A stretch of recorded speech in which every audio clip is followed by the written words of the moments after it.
Good evening, everybody. My name is E.R. Anderson. I'm the executive director of Charis Circle. Charis Circle is the nonprofit programming arm of Charis Books, and Charis Books is the South's oldest independent feminist bookstore. We're very excited to welcome Tyriek White in conversation with Regina N. Bradley for a celebration of We Are a Haunting, a novel.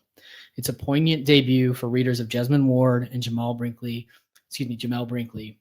We Are a Haunting follows 3 generations of a working class family and their inherited ghosts. It is a story of hope and transformation. And first, I'm going to introduce Regina. Regina Bradley is an award-winning writer and researcher of the Black American South. Dr. Bradley is an alumna Nasir Jones Hip-Hop Fellow at Harvard University.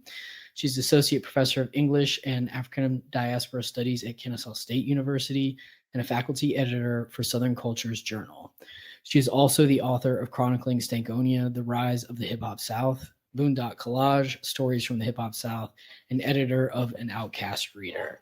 Her books are available up front if somehow you have managed to get through life without them thus far. I was saying before we got started that we always love to have Regina host things because she really does, no joke, ask the best questions and make folks feel at home, which is what we want. So we want to give Tyriek Rashawn White a warm Georgia welcome because he is a writer, musician, and educator from Brooklyn, New York. He's currently the media director of Lamp Black Literary Foundation, which seeks to provide mutual aid and various resources to Black writers across the diaspora. He has received fellowships from Callaloo Writing Workshop, New York State Writers Institute, and Key West Writers Workshop, among many other honors. He holds an MFA in fiction from the University of Mississippi, which happens to be my alma mater as well. So that's what's up. Yeah, that's where I went to graduate school too. So a long time ago, though, when you were a wee babe, probably. So it's a real honor to have y'all in the house tonight, and I want to let our folks know watching virtually, you can ask questions, put them in the chat at any time. When it comes time, we will vocalize them. And for all of y'all who are physically here with us, I'll bring a mic around to you. But without further ado, I'm going to kick it over to Regina so we can get started. I feel like Stevie Wonder got to get my microphone right. Hello there. How you doing? I'm good. You know what? I'm sorry. I promise. I am vaccinated. Is it 6 feet? Yes. Okay. Okay. Oh, child. Okay. Freedom. Hey there. How you doing? How you? I'm chilling. I mean, like, how many flowers have you collected? Ooh. Yeah, that's. Ooh. But that's real though. That's that real. It's been, it's been overwhelming, but in a good way. Yes, in a very good way, in a way that I worked for and that I promised myself. How sick of you on the book tour yet? Pretty sick of it. Yeah, but we are honest here at Charis Books and more. But I love the process of kind of connecting with each bookseller, just hanging out in dope spaces, Black-owned spaces, women-owned spaces. You do all those things. All those things. Okay, so I am a Georgia girl, so welcome to Georgia. Thank you. I ain't from Atlanta. I didn't say that for the people. Georgia. I'm from Albany. You know where Albany is? Have you ever heard of Albany? Heard you mention Albany. Okay, well, people have heard of Albany. It's usually because, like, well, Dr. Bradley. So welcome from outside the perimeter. Welcome to Georgia. Welcome to Georgia. So I just want to go ahead and jump into this thing. Hey, everybody online, and hey, everybody that's in the room. Thank you so much for giving us a little bit of your time. I think we're in for a treat, but I want to make sure that I tell you this first. As a established author, not a paid one yet, but established author. I just want to make sure that you collect all of these flowers, all of the compliments. It's so hard writing a book when you stay true to yourself, right? And you definitely, you say that there's this, we are a haunting, you're haunting the book. We'll get into that in just a second. So before we even do that, can you give us a little taste from the book, if you don't mind, and then we will jump into conversation. Love that. Awesome. So like I was telling Regina, I had sort of 2 pieces that I was thinking of, kind of mulling over. but this second one kind of feels right. So I'm a couple minutes. Not gonna, fiction after a while you start reading, it gets a little all right. So, and just a little pretext, I don't know if everyone's up to date on the summary of the novel, but it's essentially this conversation across time between this mom and this son, and the mother has passed. So, um, a lot of this perspective is the son. A lot of the book is also her perspective from different time periods. So this specifically is the son, Kali, and yeah, yeah. Zaire woke me out of the front, almost lit a cigarette before noticing Zaire Sr. working underneath his old school. The car sat on an incline, the rusted jack lopsided, its insides a mess of grease and machinery, knobs and tubes and pipes that seemed to lead deeper, somewhere in the car's pit. We watched him as he seemed to move with ease, going at some large bolt with a wrench. Someday you'll need to know how to do this, he said to us. He looked at me a second longer. And if you ever need to stay here for the night, son, you know you can. I just like to give her a hard time. Thank you, sir, I said. Zaire's dad would be on his way back to work soon. Come to work in the morning, and by afternoon he'd be back out hustling whatever he could.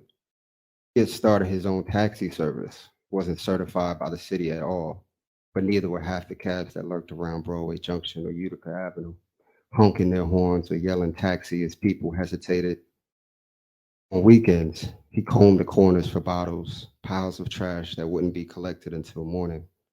The old man often dragged Zaire out of his bed to help.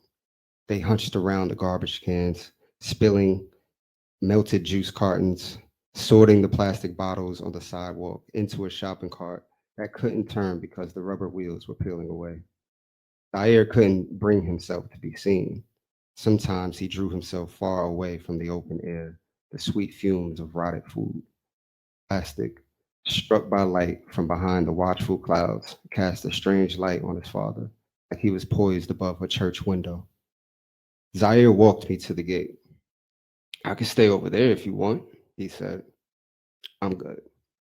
You sure? Positive. You don't get lonely up there? I like the space.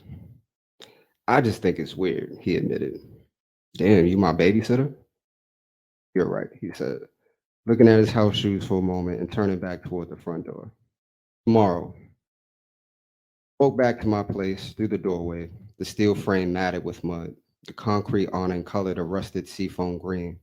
Miss Betty was in the hall, a cigarette burning in her hand. She lit up when she saw me. Wait right here, Miss Betty said, and disappeared into her apartment. Used, used to give her clothes, Ma. Old dresses and jackets with padding in the shoulders you no longer fit.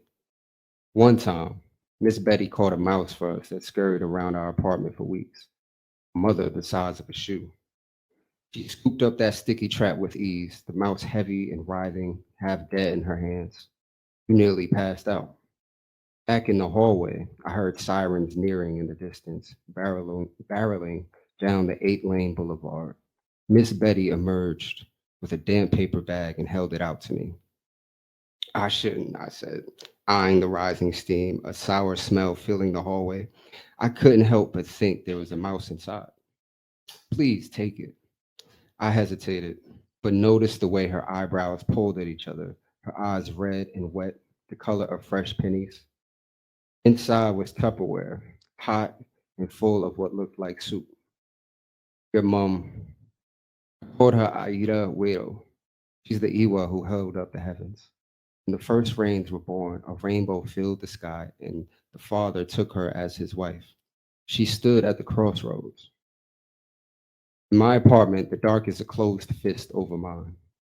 I would hopefully be home in the morning, gone by the time I came home from school. I could see him, lounging on the couch in nothing but his briefs. When Toya and I were younger, he let us trace a withered scar that went from his belly button to just below his chest. He'd show us the hole in his mouth, the fleshy opening where the bullet broke his skin, lodged itself in his jaw. It was a friend of his at the time. He wasn't supposed to be here. So you don't trust a soul except your mama and me, he'd say. And it was after midnight. I listened to old albums in my headphones, had to lay a certain way so the left earbud wouldn't give out. Took the lyrics of Suicidal Thoughts by Big, wrote them down in my notebook just to feel the verse in my hands, the shape of it on the page, the small but critical process that happens when writing a thing and saying it out loud. My voice plunked around the empty apartment. When Pop left for what seemed like days and days, the whole place would hollow out, and every sound I made was way too loud and too sudden. Tonight, something crawled beneath the floor, clawed at the pipes. I listened to the walls, ran my hands along your bookshelf. My body was so cold, my jaw ached from the shivering, but I was sweating. From the darkness of the room, I saw your face clearer than day. It had been over a year, but it broke me apart just the same. I had never stopped crying. I just did it quietly.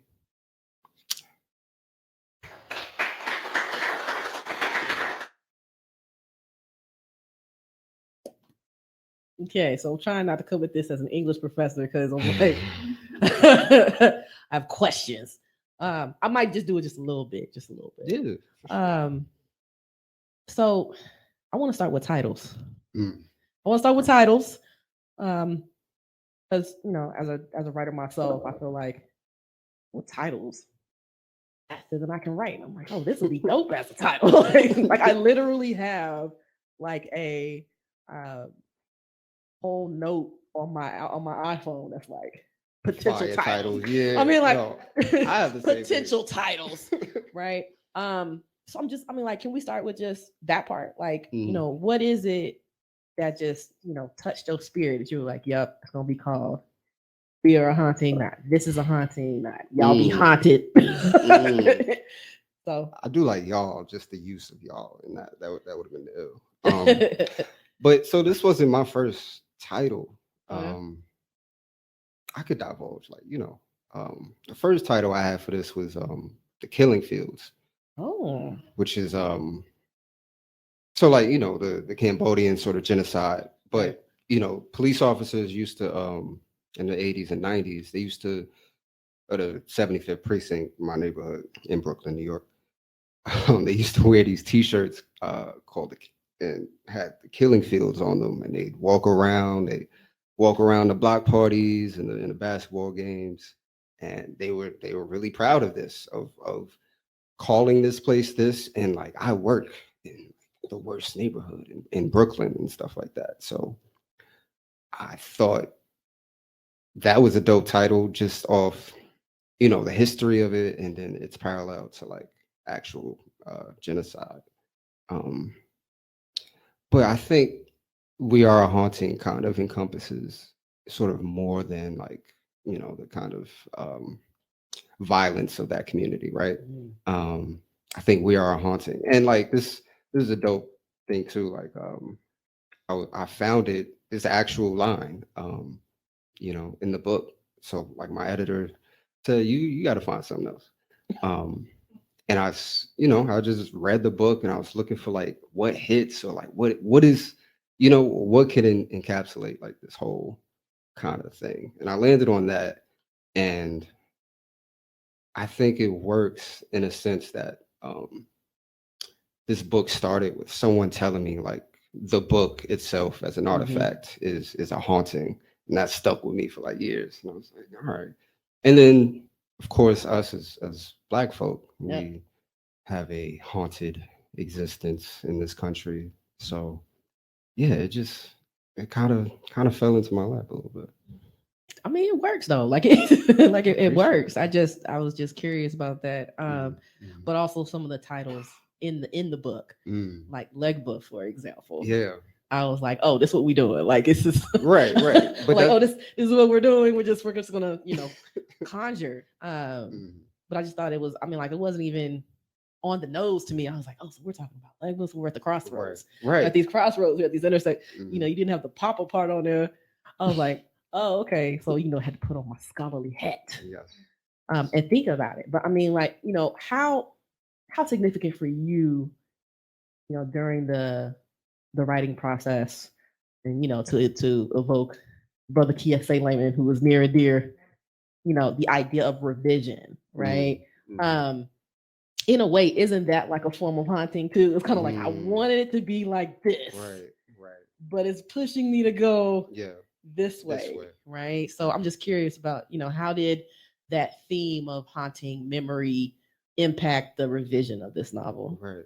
Wow, that's such a good question. I try, you know what I'm saying? I know what homie was talking about now. Yeah, so all right, seen the homie walk in. Yeah, so kind of revision is kind of just sort of baked into my process as is, because I can't write a thing and just leave it. Yeah, I gotta just fiddle with it. I gotta I gotta do all this. So my generative process is very revision based. It's very sort of focused on like meditating on this like language or word choice on scene, and interrogating that constantly as I build out, and having to go back to something. But also just in terms of like revision or like haunting a thing or like rehaunting sort of these memories of mine, kind of, and putting it in a fiction shell. That was interesting because it was almost revising like what happened, what played out in a sense. There are moments in this book now that it's, I don't know if you, of course you have probably, but just like, your friends and oh, family. Spoil it for nobody. Okay. Your friends and family start seeing things that they recognize, and it's and it's like who's misremembering, you know what I mean, or who's sort of, how did this moment play out on the body differently from my experience. So that's been interesting, kind of interrogating. I mean, yeah, because I'm thinking about this from multiple perspectives, right? Like one, I'm thinking about it from, okay, so as a writer, I revise to make sure that my vision is clearer, right? And then the part that writers often forget is that it takes on a mind of its own, like it takes on its whole life once it's actually out there, which is terrifying. But you're also kind of just like, I do want to know what people think, right? So you actually led to my next question, which was, what was it? We can compare notes in a second, but what was it about? You were like, yep, I need to write about this. This is where it needs to be set, because when I read the part about suicidal thoughts, I was like, oh, this is what we doing. like it was just like such a subtle like nod, right? Even then, you're getting haunted by Biggie, you know what I'm saying? And in that particular song, you know what I mean? He's haunted by this idea, like, do I continue to live, right? So like just the multiple layers that you have included in this story are just fascinating on the best level possible, because it's like you can't just read it one time. Oh, some haunting. He missed his mama. I mean, like there's so many like odes to hip hop, odes to what it meant to be young and Black in the 80s, and during Jim Crow, during all these things. So my question, I guess, is how did you keep those separate? I mean, like, was it, I'm gonna work on Key's story, for example. Like, I'm gonna work on Key's story and work that all the way through, and then I'm gonna come back and fill in the gaps? Or was it like usually how my process is, which is a character will be like, yo, you ain't talked to me in a couple days. What's up with that? Right? Or is it kind of like, I'm writing this, but then I'm hearing this other character, like, I mean, I can be in this scene. I can get you. So I'm just curious about, like, how did you more of the latter, map that out? Right. More of the latter. And that happened the entire story. Because I thought this was going to be coming of age story, young Black male trying to figure it out. Like this urban environment, it's going to be so raw. And Key just kind of stopped me on my tracks and just kind of like tapped Tap me on the shoulder, like, yo. Yeah, he never let you be great. Yeah. So I took and then I took this class during my MFA. Where we were dealing with kind of like the materiality of like archival materials. Yeah. And like that led me to like interrogate like a lot of shit in my neighborhood. It's this old like Dutch Reformed church that they used to inter white folk. You know, and this is like early 17th century. They used to inter white folk, and then like I read this in like an actual like newspaper article that they interred all the white folk there, and any black people, you know, we might corner. Most of them going across the street, no headstones, no anything. And this is just like right in my neighborhood, like 2 blocks from the P's that I grew up, you know? So like that and like investigating that and like the names on the street signs, you know, these slave owners, these politicians from decades and eras bygone, but like that in itself is a haunting. It haunts the body. It haunts, you know, people who walk these streets on a daily basis, even if they don't. So like I think that kind of investigation or that kind of like that pull toward like wanting to know more about like my community, it's like this has to have like another thing. And Kali's mom was like, you know, the main character. His mom was just like, yo, like, you know, shouting across to me, just like, yo, I can kind of talk about these things. And I wrote this story, and it was this new voice, and it was this new kind of like experience that like went through the 80s, that went through the killing field sort of situation I mentioned. All of these things. And then the process led me to, you know, ghost or like negotiating, like how does this character negotiate her surroundings, but on a very literal level. So like what if these hauntings are visceral? What if these hauntings are material, you know? And yeah, so it was figuring out like then it was having these 2 voices and then figuring out how to weave them together or like what that conversation begins to look like.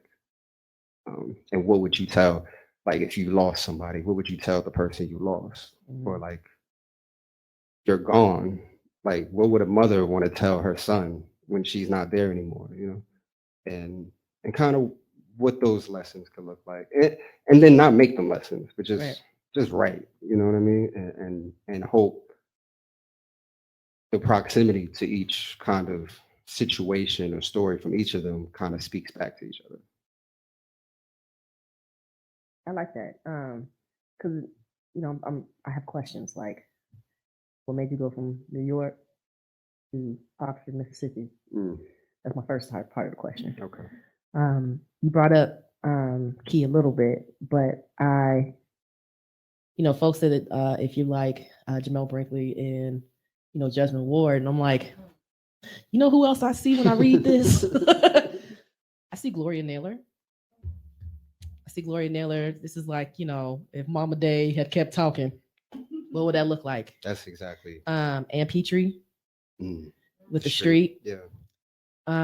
You know, I definitely see, you know, Kiese and Jesmyn Ward's influence on there, but I'm like, there's so many different, and I just want to say, like, it's so important as Black authors for folks to situate us in a Black literary genealogy. And I'm like, I'm more adamant about this now, and I'm like, because it bothers me because I feel like it's not paying homage. As writers, we low-key always pay homage to the folks that inspire us or we want to be like, right? So going back to that, I mean, like, what genealogy do you see yourself in with We Are a Haunting, right? Like, are you putting yourself in I mean, I feel like you are, like, putting yourself in a conversation with Nas and Biggie and Jay-Z, right? Because I'm like, they're presenting these not so savory realities. Right. And Carly sees these not so savory realities Mhm. in an era that's dictated by hip hop. Mhm. So, as a performer, the thinker, like what role do you feel that hip hop has played in your writing process, and what role did hip hop play in your writing of We Are Haunted? Like, what was on the playlist? I have a playlist. I have like the what the fuck playlist when nothing's going right. There's nothing but crunk. Like Jeezy, like I just need to be angry. I have this is the revision. I need to be gentle with myself. Yeah. Mary Sade. So I mean, like I'm curious. Like, did you have a writing playlist? And how did you work? Like, how do you see yourself in conversation with so many different cultural things? So, just the when I go to KSA's office hours, it'd be like, yo, this is Illmatic. Trying to write Illmatic. All right. So just a little context on how the conversations around this book. But yeah, and sort of that tradition of it's very much starting with the literary tradition before I move on to musically. It's definitely in Mama Day. Yeah. By Gloria Naylor. Definitely Paul Marshall. Definitely rooted in sort of the theory of Barbara T. Christian. Definitely in conversation with Invisible Man. Sing Unburied Sing. And a lot more jazz by Toni Morrison. Jazz, like jazz, it's that same kind of sort of pushing back against like typical, narrative forms, like who's telling the story. The city is telling the story in jazz. And then she writes her ass off about New York. And it's incredible.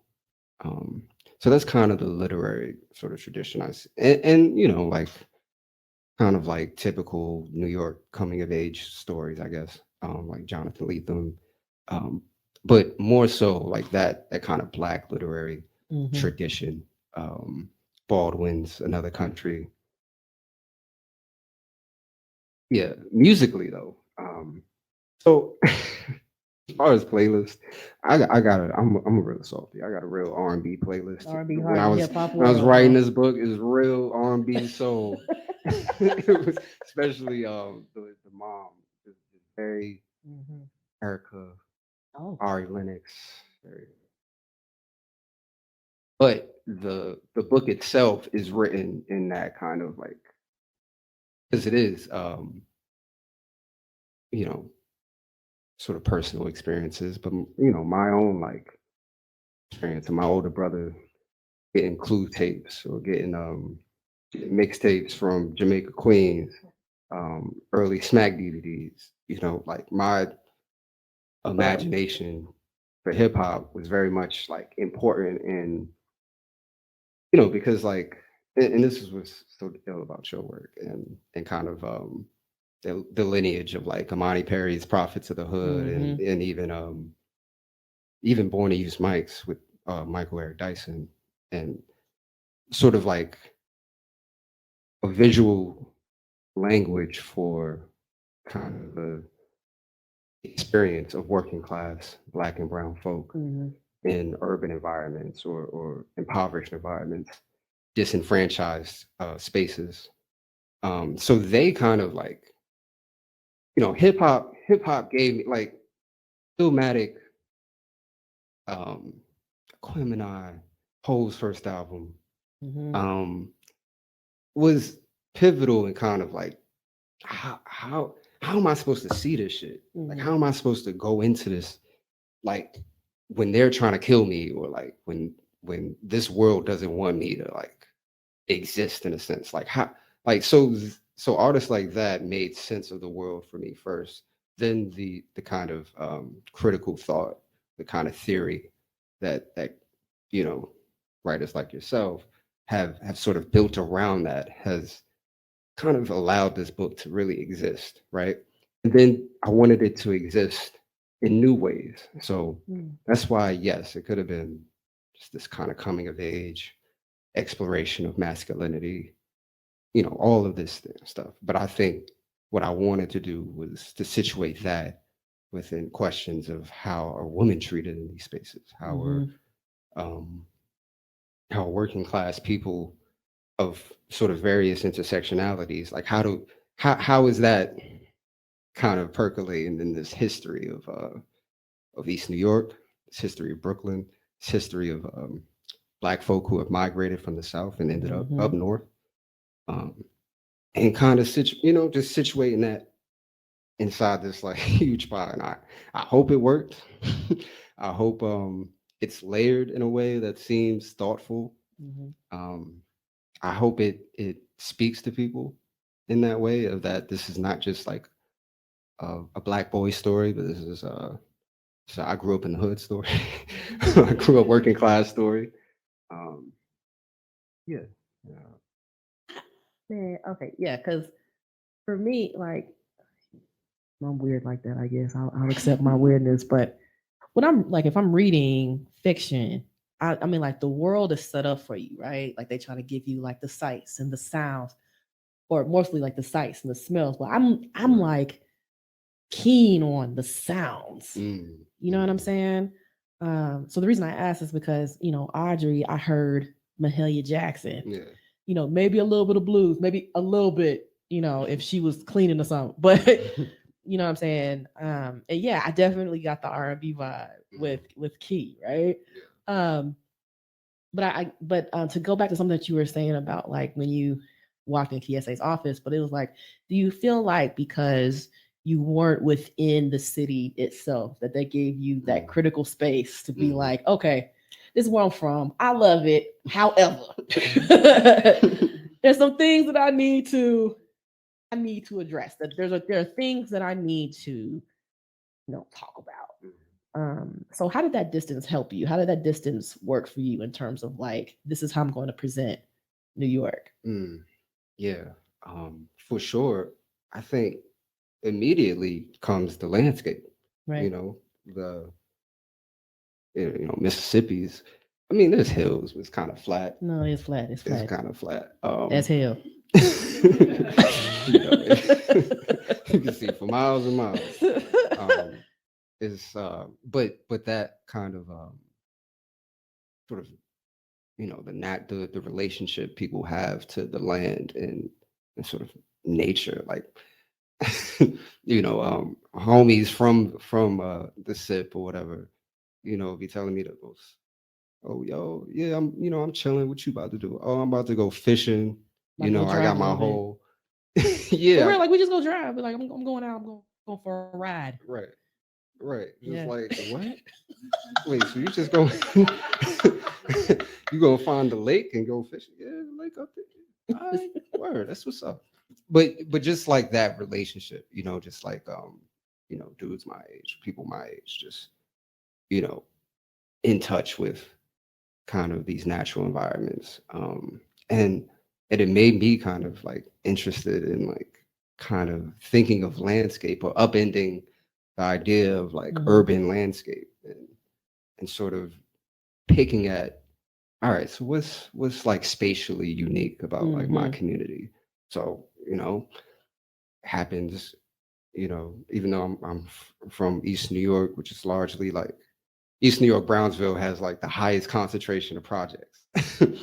But just thinking about that, and kind of warehouses and this like field of factories and stuff like that. But it's surrounded by an estuary, it's on a bay, it's marshland. It used to be swampland. There's still places that are, kind of resemble swamp.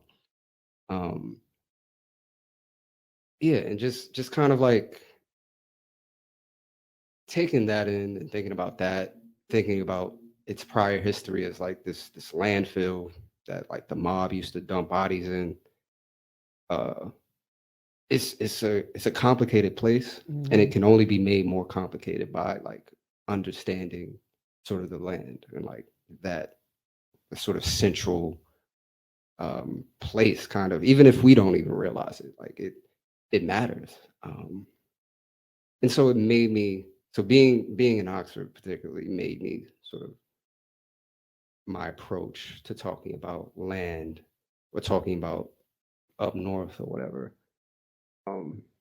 It changed it, and but also thinking about mentioned earlier, these families that end up in New York or end up in Detroit or end up in Chicago or Philly during the waves of Great Migration from the South, and me having family from the South, as a lot of us do. It's such a common story. It's like creating that like direct kind of line, and that like what Kiese's famous blurb of this book is like, it feels southern on these like lower frequencies. I think it is that kind of, the haunting of the Great Migration, the haunting of the land in a way that doesn't really happen in sort of Northeast stories. The land doesn't hardly haunts people in these like Northeast stories. So I kind of wanted to see if I could achieve that in some way.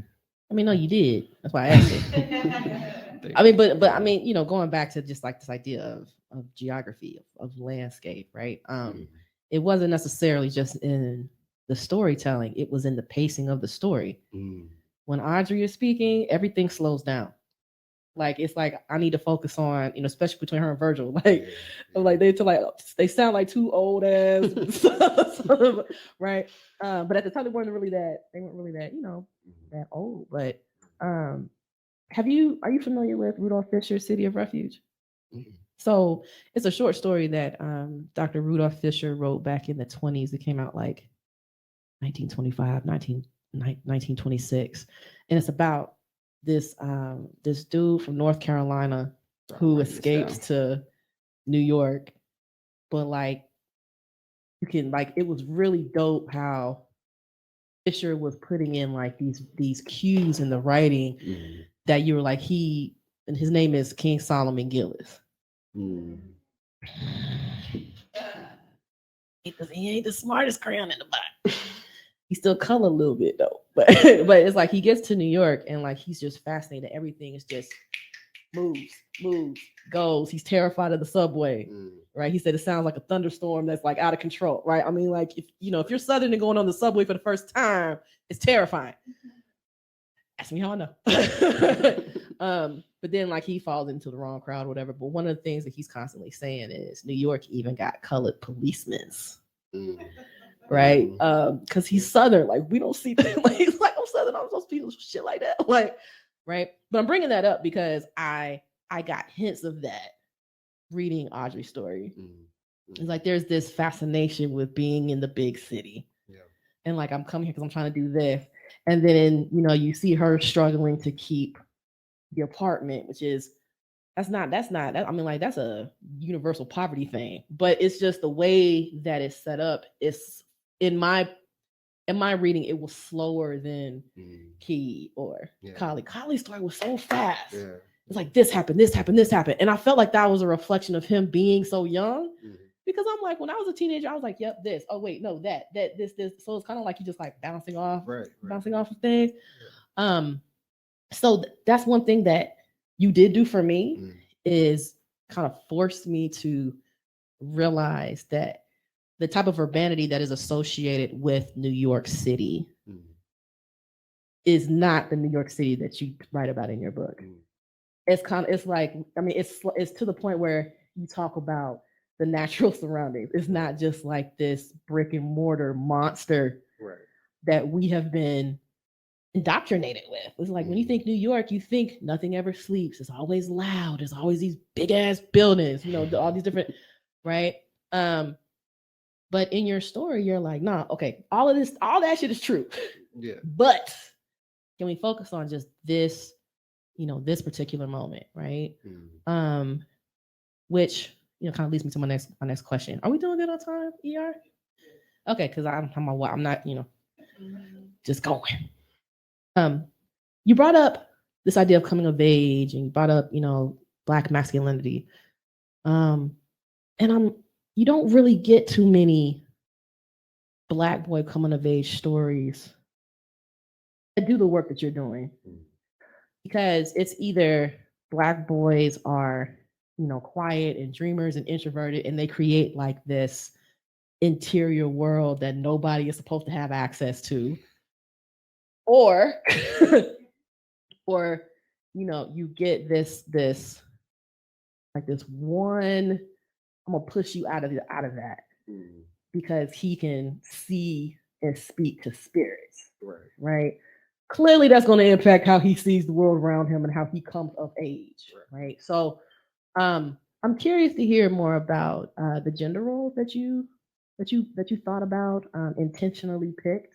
Like, one of the things I really enjoyed about your writing is that you present these usefully flawed characters.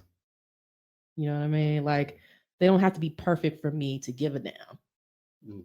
And I feel like that's Black literature as hell. Like, I don't have to be perfect for you to care, for you to see these challenges. So if any, like, what gender roles were you trying to push back against, and why was using the paranormal the way to do that? Yeah, that's such a great question. Well, I'll start with his mom, because he's a special case. But I know in terms of, like, and Key was the mother. She was based off of, again, a lot of a lot of theory, a lot of cousins and aunties. My mom, a lot of Sula, the character, because I didn't want to fall into certain traps, and also just I felt like the supernatural kind of, because Key's kind of messy, she's kind of like, she like, her friends going after this dude, but she wants the dude, and she gets the dude and stuff like that. she boosting clothes from Macy's and stuff like that. And this is very like 80s. This is very, but she's also a doula. She's also a seer, this medium, or this. That's when the Badu come in. Yeah. That's when Badu come in. This is she's a Yoruba priestess, just in the hood, just chilling.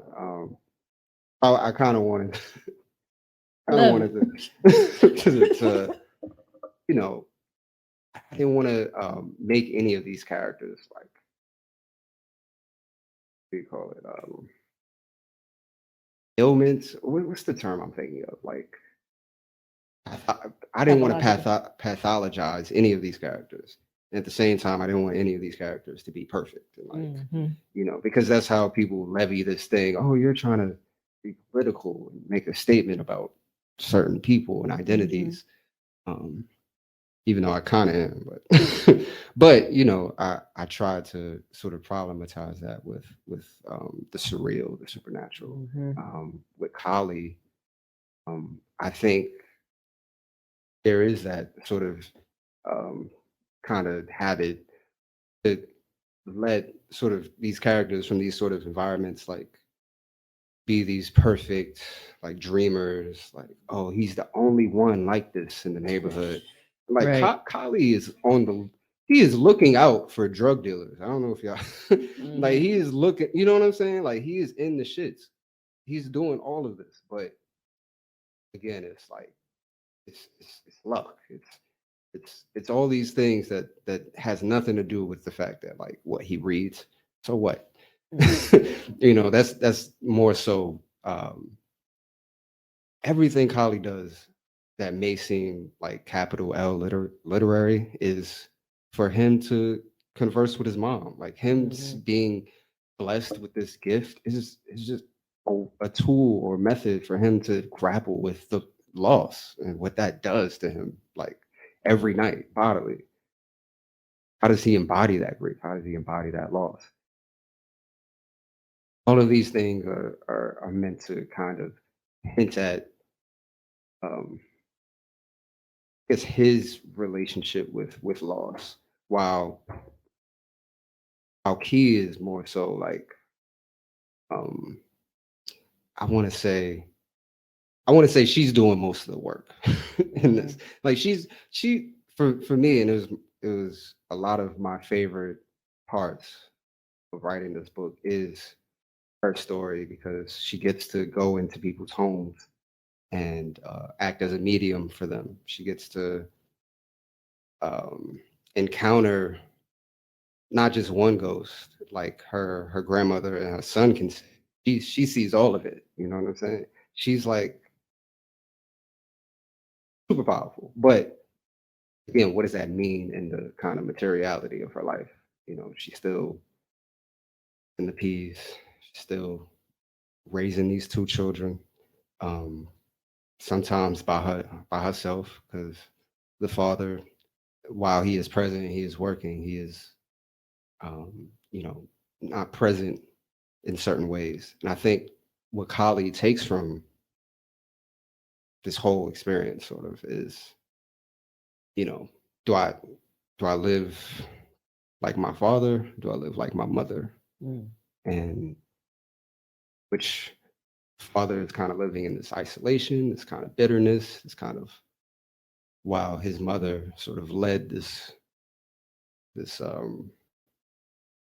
care for the community. Like she, you know, like in this entire conversation, seeing what she sees, he realizes that she just loves her people. She loves her community. Everything was going wrong in her life. She sought to fix it. She also sought to, you know, help other people. I think for him, he makes that choice, which is for me powerful, because I read a lot of books where, like, you know, the son is in this kind of, oh my God, my dad is daddy issues and stuff like that. But I think it was, I loved that he kind of chose his mom, kind of chose her path, and saw that her way, wasn't going to fix anything, wasn't going to solve everything, but he would be at least fulfilled. I think that's what he's kind of searching. You know, when you're young, that's what you're searching for. Like, what's going to fulfill me? What's my purpose? I think she kind of brings him. I like to think that she. Like a two-part thing. Um, he was bomb on multiple levels. But I know that she was a doula, but it made me think about her because of the work she continues to do on the other side. Right. If she's a death doula, Mm-hmm. Because that's a thing. I found out that's a thing. Which leads me to this next part of the question is, as somebody who is still actively grieving, this book rubbed me in ways I didn't like because I felt so similar. Like, grief magnetizes you in such a way that other grieving people find you, and it's not even just to be like, I'm so sorry for you. Like, shut up. I hate that. Like, I'm so sorry for your loss, and you know, how are you doing? And you're just like, what the fuck? How do you think I'm doing? Like, how do you? That was gonna be like my, I guess, like my final question, and then we can open it up. Yeah, is that cool? You know, the different levels of grief in this book. Some are much more visceral than others, but no less powerful. Like, you have multiple definitions of grief in conversation with one another, because it depends on who's doing the talking. If we're looking at Kali, there's multiple levels of grief because there are milestones that you want your parents to see, like graduation, right? Or, you know, prom.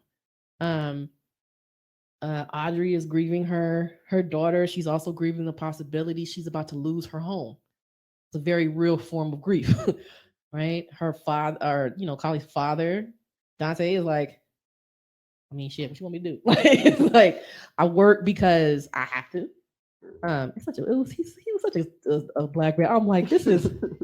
I'm like, I saw my husband in him. I see my friends in him. I'm like, it's just like, how do I, you know, like, work is a form of coping with grief.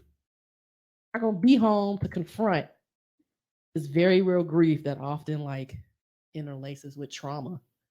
So how do I avoid it? You know what I mean? So that would be, you have Audrey like missing the South, missing North Carolina, that longing to return home. So that's my I think that's my final question is, what intentions did you have with giving these multiple layers of grief?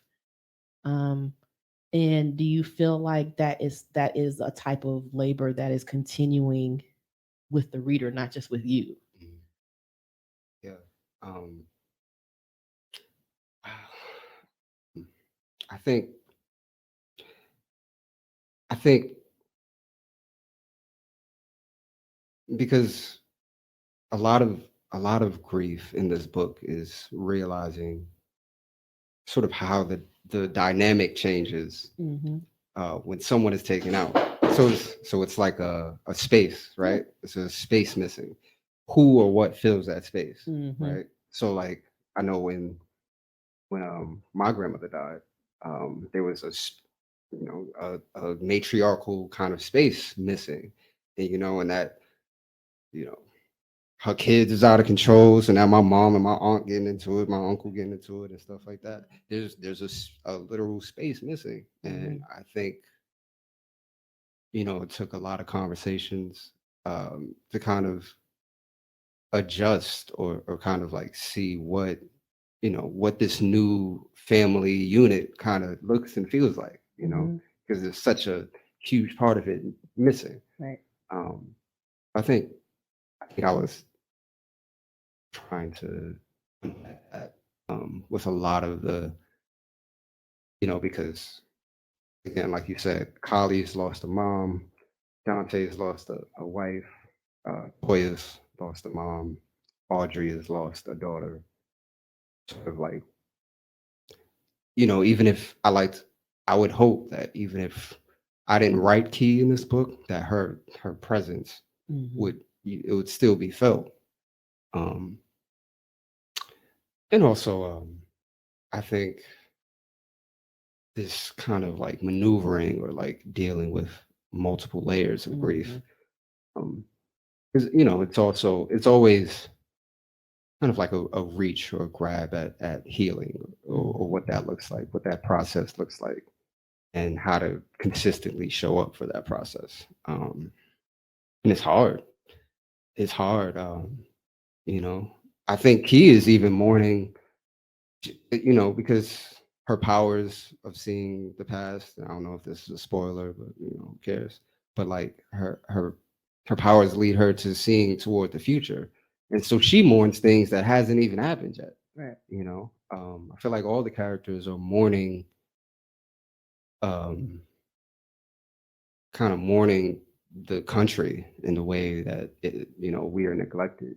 I think while I didn't want to like sit in the grief, try not to do, but sometimes it happens. Sometimes it just happens. Yeah. It just happens. I wanted, and that's why it was so important for me. And that's what's so good about kind of like long form storytelling is that you can kind of revel in these things and sit in these things, but at the end, is there some sort of meaning in the whole? Is there some sort of like reach or grab towards something, some process, some form of healing, or not that we're going to be better, but like is there some reconciliation, some sort of recovery, sort of redemption that happens? And redemption. There's a whole chapter called Black Lazarus. Sort of, he's like the poster child for like redemption or redemptive spirit or energy. So like thinking about how do we, mourn the past? How do we mourn the things that haunt us, that stay with us? But also how do we use it? How do we move forward with them? How do we Holly doesn't, man, I feel like I'm spoiling the book.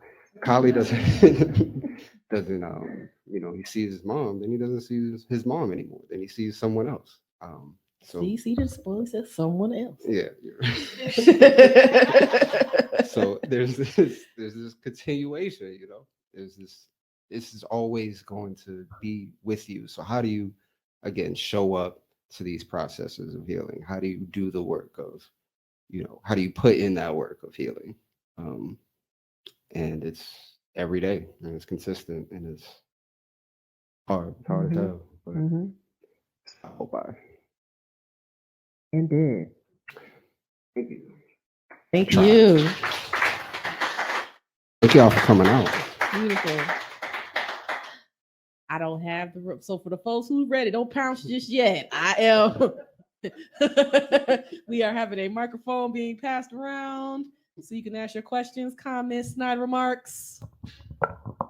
Ty, you know I adore you. We've had conversations.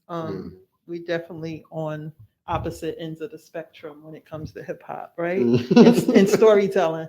You know, you're a Nas fan. I'm a Jay-Z fan. Oh, y'all just what a bridge It's across. eternal. Yeah. It's eternal Oh, beef. okay. It's But eternal.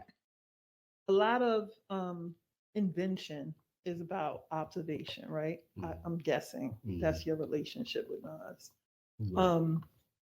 And not necessarily imagination, but I know you do not lack imagination. But I wanted to know, outside of observation, right, and outside of memory, how much in landscape, right, things that you are familiar with, how much of the text do you connect with without having known? Kind of like maybe like ATR. Say that again. Say that one more time. I'm sorry. Just so I. So ATR, right? Mm-hmm. It's a thing that's been around, right? African traditional religion. It's been around. Right. Some people are unfamiliar with it. I know myself, I was very unfamiliar with it. So I'm asking you, do you have a direct connection with it? Or when you showed up, you know, to write this text, was it something that was foreign to you? Yeah. It wasn't foreign to me, but I did have to have that kind of process of allowing myself to even go there. You know what I'm saying? Being raised. I was raised Baptist, so. But you know, that was a part of the process. Like research is always, you know, a part of the process for me, and it fell right into kind of, you know, the death or the kind of researching the material spaces in my community. So this burial ground, this African burial ground. So like even that as an artifact, it was like, all right, well, you know, thinking of kind of the line of spirituality that runs through this book. It's very steeped in, you know, kind of Yoruba tradition. And then follows that kind of like colonial path where it becomes syncretic, whether in Cuba with Santeria or Vodou in Haiti. You know, I had to educate myself, you know, and in that kind of education, it just made so much made so much sense to me, you know, because you know, again, a lot of us, even if we don't ascribe to ATR, like a lot of it shows up in our traditions, you know, how we gather at the repast for a funeral, how we set out objects and artifacts on street lamps to pay homage to the dead, you know, like that could be a rich, you know, that could be right, exactly, libations, you know what I mean? Like all of these things are kind of like they come from these kind of Western or Central African traditions from centuries ago, and how do they sort of still live in us and our practices? And that process for me was, you know, like how powerful is it to kind of think about death is not the end, right? In a world that is like actively trying to kill us, right? Like how powerful is that idea of, you know, our ancestors, you know, even believing in sort of the idea of collective suicide, because, you know, during and this is like some slavery shit. But during the travel to the New World and all that, the idea of collective suicide was a radical kind of opposition to overseers and the white folk on the ship, to the point where like they were like, you have to destroy the body, and it was like, what, like how powerful is that? That like they're like, you have to destroy the body because we don't want them to live in the idea of reincarnation or live in the idea of escape, or you know what I'm saying, or even the flying African story, the Song of Solomon, when they walk or they fly back to Africa from People could fly. right. These things show up so many times in our like literature, our art, our personal lives, that it's like, so like getting to kind of investigate that and like research. It was new to me, but then I realized, right, exactly. Thank you.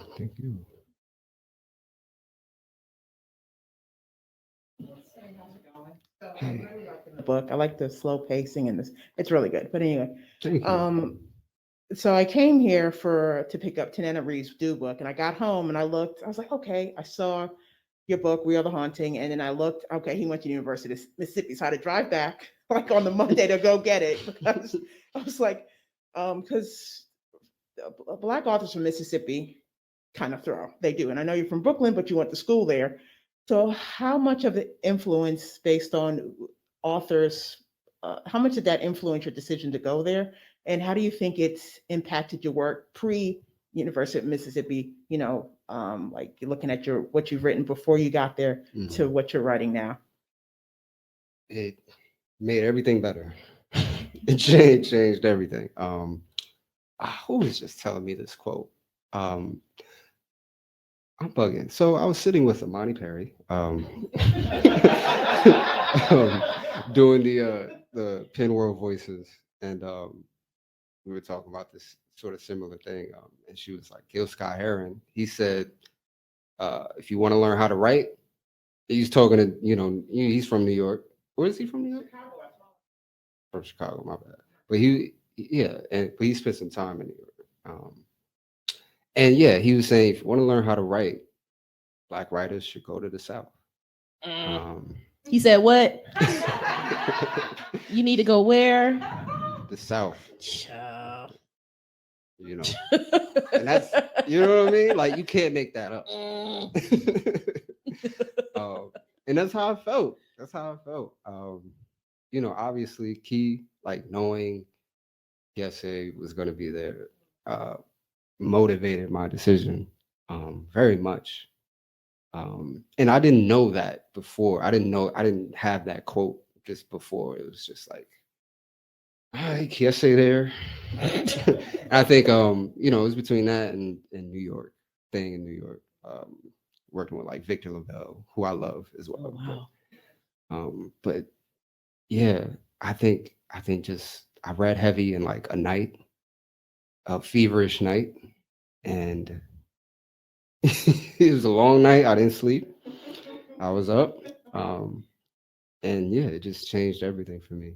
And I think the chance to go and kind of just like work on craft and teach and sort of other things, but to have that time solely to write. And I've been there now for 5-6 years, like even after I've graduated.